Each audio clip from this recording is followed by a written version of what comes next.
आम्ही जी विकास कामं करतो ना ती काही निवडणुकीसाठी किंवा मतासाठी करत नाही। विकास कामं आपण करत राहायची, कार्यकर्त्यांना सांगत राहायचं, बोलत राहायचं, त्यांना जीव लावायचा। आपल्या प्रश्नाचा फटका 10 खासदारांना बसणार पोपटरावांनी खंत व्यक्त केली। काय चुकलंय?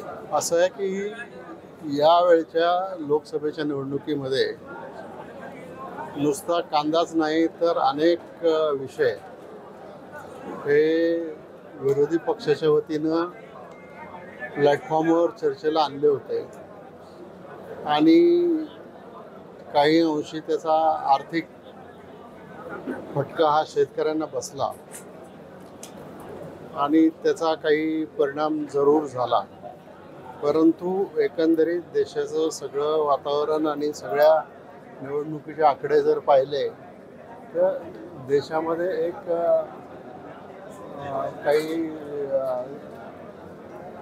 वेगळं वातावरण होतं आणि त्या वेगळ्या वातावरणामुळे फक्त एका मतदारसंघात नाही तर सगळ्या देशामध्ये अनेक ठिकाणी या सगळ्या गोष्टी घडलेल्या आहेत। त्यामुळं नुसतं कांद्यापुरतं थांबून चालणार नाही।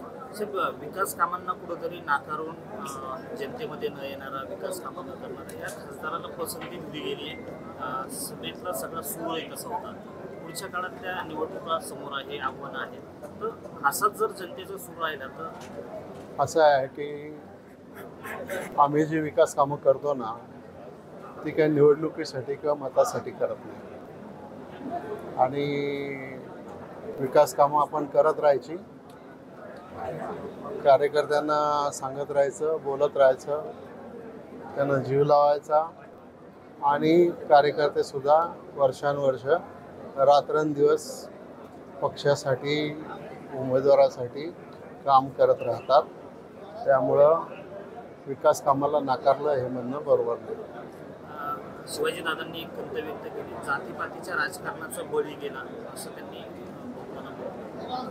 असं या विषयावर फार स्पष्ट मी बोलू इच्छित नाही, परंतु माझ्या भाषणामधून मी त्याचं विश्लेषण केलेलं आहे की वेगवेगळ्या समाजाला वेगवेगळ्या गोष्टी सांगितल्या गेल्या आणि त्याचा परिणाम मतदानावर झाला। आता उदाहरणार्थ सांगायचं तर आदिवासी भागामध्ये घटना बदलणार हे त्या ठिकाणी सगळीकडं सर्व आदिवासी भागात सांगितलं गेलं।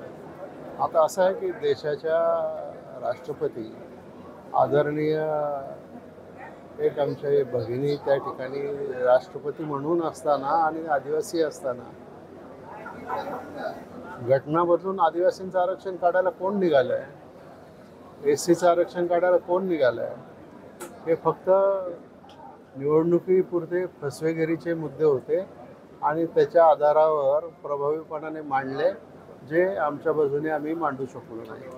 साहेब, लोकसभा निवडणुकीनंतर आता विधानसभेची तयारी आहे। मतदारांचा कल पाहता विधानसभेला उमेदवार बदलले जातील, नवीन चेहऱ्यांना संधी दिली जाईल का? नाही, इतक्या लवकर मला सांगता येणार नाही आणि तो माझा अधिकार पण नाही, तो पक्षश्रेष्ठींचा अधिकार आहे। त्यामुळे आता उद्या दिल्लीचं सरकार स्थापन झालं की त्याच्यानंतर आम्ही आता कालच परवाच भेटलो आम्ही मुंबईला, पक्षाचे सगळे प्रमुख लोक सर्व मंत्री 8 दिवस प्रत्येकाने चिंतन करून आपले मुद्दे असेल ते मांडायचे। त्याच्यानंतर पुढची जी पॉलिसी आहे ती पुढचं धोरण आहे ते आम्ही धोरण ठरवणार आहोत। साहेब, पराभवाची काय कारणं आहे आणि याच्यात चिंतन केलं जाईल? मी पहिल्याच याच्यामध्ये सांगितलं की हा जो पराभव झाला तो जरी झालेला असला तर आम्ही तो जनतेचा कौल आहे हा नम्रतेने या ठिकाणी स्वीकारतो आणि का पराभव झाला, का ही परिस्थिती निर्माण झाली याच्या संदर्भामध्ये आम्ही आत्मचिंतन करून जिथं जिथं सुधारणा करायला पाहिजे तिथं सुधारणा करू। देश विदेशातील प्रत्येक घडामोडींचे लाईव्ह अपडेट मिळवण्यासाठी आता साम टीव्हीच्या सर्व सोशल मीडिया प्लॅटफॉर्मला लाईक, फॉलो आणि सबस्क्राईब करा। तसंच सर्व नोटिफिकेशनसाठी बेल आयकॉन प्रेस करायला विसरू नका।